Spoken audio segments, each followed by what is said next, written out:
अभी लगातार जो मैसेज मिले उसमें सबसे बार बार एक ही बात पूछी जा रही है कि सावधानी क्या रखें। मैं वैसे तो आप लोग बहुत समझदार हो, समझदारी की कोई कमी नहीं। 99% लोगों को मालूम है कि इस सृष्टि को कौन चला रहा। इतने बुद्धिमान समाज के अंदर जो है छोटी सी बात कि मैं उम्मीद रख सकता हूँ, वो समझदार होना चाहिए। जब शुरू करते हैं बोलना तो थोड़ा सा बुरा भी लगता है लोगों को, अच्छी बात है, लगना चाहिए। मैं फैक्ट बताऊंगा आपको, उस फैक्ट के अलावा कोई बात नहीं। सावधानी क्या रखना, सावधानी रखना लॉकडाउन। लॉकडाउन सब तरह से होना। अगर सिस्टम बोल रहा है कि आप घरों से ना निकलो तो बहुत अच्छी बात है, उसकी बात को पूरी तरीके से माना जाए। प्रशासनिक अधिकारी जो है आपसे कहीं ज़्यादा बुद्धिमान, समझदार और योग्य होता है। वो तरह तरह के एग्ज़ाम और इंटरव्यू देने के बाद उस पद तक पहुंचता है, तो उसकी बुद्धिमत्ता का स्तर काफ़ी अच्छा होता है, बेहतर होता है। तो आपके जिले के कलेक्टर और आपके एसडीएम और आपके जो प्रशासनिक अधिकारी वो जो कहते हैं उनकी बातों को पूर्ण रूप से मानना चाहिए। वो उन लोगों से कहीं ज़्यादा समझदार और बुद्धिमान है जो आपके प्रतिनिधि है सामाजिक स्तर पे। तो प्रतिनिधि बुरा ना माने, तो ये फैक्ट है, इनको मानना चाहिए, इस बात को मानना चाहिए। तो लॉकडाउन की बात आती तो लॉकडाउन सिर्फ रोडों पे नहीं होना, लॉकडाउन आप घर पे भी लगाओ। बहुत छोटी और सामान्य सी बात है। आज से 15 से 20-25 साल पहले भी मैं मेरे पास जब लोग आते थे सर्दी खांसी के बारे में या वो इन्फ्लुएंजा का वायरस होता था और एलर्जी इन्फेक्शन होते थे, अस्थमा वाले आते, तो उनसे एक ही बात मैं बार बार रिपीट करता था कि जिस गिलास में आपको इन्फेक्शन है, आपको सर्दी हो रही है, आपको खांसी हो रही है, आपको एलर्जी है, आपको दूसरी कोई प्रॉब्लम है, स्किन डिसीज है, कुछ भी हो आपको, तो आप जिस गिलास में पानी पीते हो उस गिलास में दूसरों को पानी ना पीने दो। साफ सफाई का खास तौर से ध्यान रखो। जिस बिस्तर पे, जिस तकिए पे, जिस चादर का आप इस्तेमाल करते हो वो अपने परिवार के अन्य सदस्य और बच्चों को खास तौर से ना वापरने के लिए दें। जिस थाली में आप भोजन करते हो, अगर आप 2 लोग एक थाली में भोजन करेंगे, तो अभी फिलहाल अपन कोरोना की बात करें तो वो जो वायरस है साइंस जो बताता है, साइंस का जो मेथड है उस बारे में, वो लार्वा से फैलता है, सलाइवा से। जब आप जब आप हाथ अपना मुंह में लेते हो या चम्मच मुंह में लेते हो तो चम्मच आपके सलाइवा तक जाता है। ये स्वाभाविक है। जब भी जो भी इंसान खाना खाता है वो अपने सलाइवा से हाथ और चम्मच को टच करता है। वही हाथ और सलाइवा जो है आपकी थाली तक आता है। उस थाली के अंदर जो भी भोजन रखा हुआ है उससे वो स्पर्श करता है, तो आपके मुंह की लार, आपका सलाइवा जो है वो थाली तक पहुंच गया। उस थाली में अगर कोई दूसरा बैठ के खा रहा है तो उस तक भी वो सलाइवा और लार पहुंचेगी।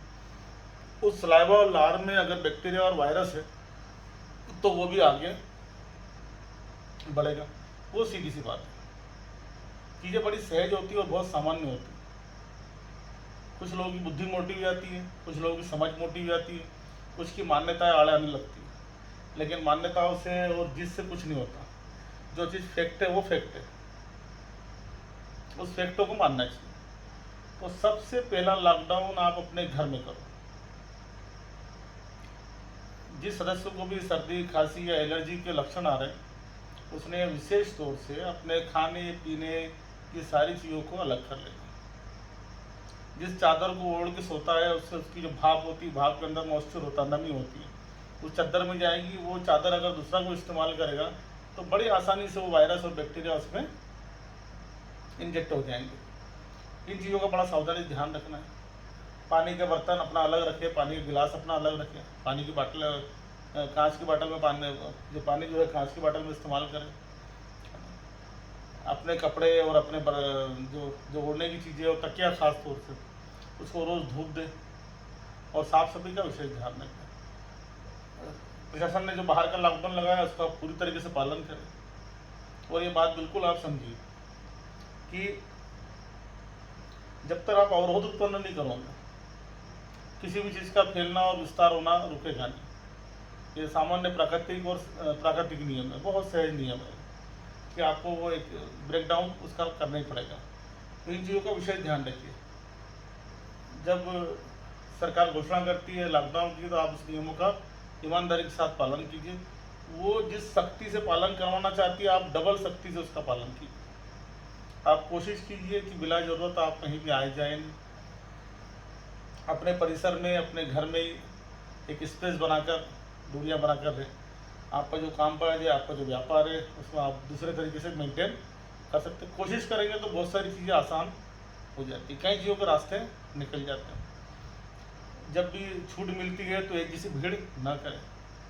आप खुद अपना दिमाग लगाएं कि जब उसमें ढील मिली हमको लॉकडाउन में, तो एक साथ सब लोग बाहर निकल जाते हैं। अभी जैसे मैंने यहाँ से तो बाहर निकलता नहीं हूँ मैं, अभी जिस दिन लॉकडाउन लगने वाला था उससे एक रोज़ शाम के टाइम का वीडियो मेरे को एक दो लोगों ने आके दिखाया, तो बड़ा अचरज लगा जी भाई, अभी लॉकडाउन लगने वाला है शाम को 6 बजे और पूरे शहर में अफरा तफरी मची, सारे लोग भीड़ लगा के लगे हुए। अरे भाई, जिस भीड़ से बचने के लिए लॉकडाउन लगाया जा रहा है, तो उस भीड़ को वापस तैयार कर लो। यानी ऐसा लग रहा है मुझे कि बाज़ार में तुम सब्जियां खरीदने और सामान खरीदने नहीं गए, वायरस खरीदने गए। तो कोशिश ही करनी चाहिए कि जब भी लॉकडाउन भी ख़त्म हो तो एकदम से बाहर निकलना ना करें। कोशिश करें कि बहुत ज़रूरतमंद जो ज़रूरत की चीज़ें उन्हीं को अपन लें। जहाँ अपनों को लगे कि यार वहाँ बहुत सारे लोगों की भीड़ इकट्ठी हो रही है, मार्केट में कोई दुकान पे या कोई सब्जी मंडी में भीड़ को इकट्ठी हो रही है, तो अपन उससे बचें, दूर निकल जाए, बाद में खरीद लेंगे। सारी चीज़ें उपलब्ध है, सामाजिकता उन्नत दौर में तो सारी चीज़ें देर सवेर सबको उपलब्ध हो जाती है। जल्दीबाजी ना करें। किराना दुकानों पे और सब्जियों की दुकानों पे भीड़ न लगाएं। किराना दुकान में पर्ची पहुंचा दी अपनी, फिर आगे भीड़ देख लिया कम हो गई तो अपना सामान लेने चले गए। सॉरी। तो इन छोटी छोटी बातों का ध्यान रखना। आप लोग बहुत समझदार हो और सब चीज़ जानते हो, बस ये कि समय पे क्लिक नहीं कर पाते। अच्छे बैट्समैन भी जो है जब बॉल को क्लिक नहीं कर पाता तो आउट हो जाता। कितना भी अच्छा खिलाड़ी हो, आपने देखा सचिन भी आउट होता, लारा भी आउट हुआ।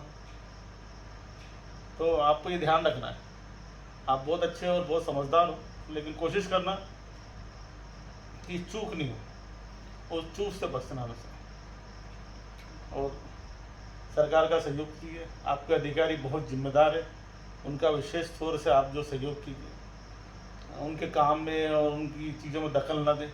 अभी जिम्मेदारी उनके ऊपर है, जैसे आपके परिवार की जिम्मेदारी आपके ऊपर, वैसे कलेक्टर साहब है, एसडीएम साहब है, उन सबकी जिम्मेदारी जो है पूरे तहसील स्तर की, पूरे जिले स्तर के, बड़ा परिवार उनके हाथ में। तो उन लोगों को सहयोग कीजिए, उनकी बात सुनिए, उनकी बात समझिए, वो जो भी करेंगे आपके लिए बेहतर करेंगे। और हमेशा एक बात ध्यान रखिए, मानवता एक सबसे महत्वपूर्ण पहलू होता है और वो भी इंसानों में ख़त्म नहीं हुआ। कहीं न कहीं किसी न किसी स्तर पर वो चीज़ें बची हुई है। उनके बचने की वजह से आज जो है मानव समाज जो थोड़ा व्यवस्थित दिखाई देता है। तो कोशिश करें कि अपने अंदर ही मानवता को बढ़ाया जाए, जाति धर्म भाषा के भेद और विवादों से बचा जाए और सारी मानव जाति को एक माना जाए। सब प्रकृति की संतानें हैं, सब ने इसी वसुंधरा में जन्म लिया, सब इसी वसुंधरा के ऊपर पले और बड़े हुए हैं। तो कोशिश करी जाए कि मानव धर्म का पालन करा जाए, प्रकृति धर्म का पालन करा जाए और मानव समाज को और मानव जाति को इस मुसीबत से बाहर निकाला जाए। और ये प्रयास सभी को करना है, सबको अपने अपने स्तर पर इस तरह के प्रयास करते रहना और कोशिश करना कि इन समस्याओं से बचा जाए और जल्दी से इस बीमारी से बाहर निकला जाए। और बिल्कुल स्वाभाविक मानिए, आप लोगों की समझदारी और आपकी बुद्धिमत्ता जो आपके अंदर बहुत है, उसको क्लिक करने की ज़रूरत है। आप अपनी योग्यताओं, अपनी क्षमताओं का इस्तेमाल करना शुरू करोगे और आपकी सहज बुद्धि का आप इस्तेमाल करना शुरू करोगे, तो आप खुद ब खुद इस समस्या से निकल जाओगे। और ये सब सामूहिक प्रयास से होगा। तो कोशिश कीजिए सब मिलकर जो इस समस्या से लड़े और मानव जाति को इस समस्या से बाहर निकालें। और ये हर इंसान का धर्म है कि सबसे पहले उसने जो है अपने मानव धर्म का पालन करना चाहिए। तो कोशिश करें कि उसके आस पड़ोस में या कहीं भी कोई भी परेशान हो, मुसीबत में हो, किसी भी जाति धर्म का हो, किसी भी भाषा का हो, किसी भी वर्ग भेद का हो, किसी में भेद ना करें। सबको अपना माने, सबको अपना जाने। सब इसी मिट्टी से बने हुए, इसी हवा में पले हुए और इसी सूरज की रोशनी से सब उन्नत हुए। तो अपने मन को और दिल को बड़ा कीजिए और अपनी सोच को भी खुला रखिए और समझदारी का इस्तेमाल कीजिए। आपके अंदर वो सारी क्षमता है जो इन समस्याओं से लड़ सकती है। बस आपको अपने आप को जानना है और सही समय पे क्लिक करना है। और मेरा काम है हर दरवाजे की कुंडी को खटखटाना, चाहे खिड़कियाँ बंद हो या दरवाजे बंद हो, मैं अपना काम करता रहूँगा।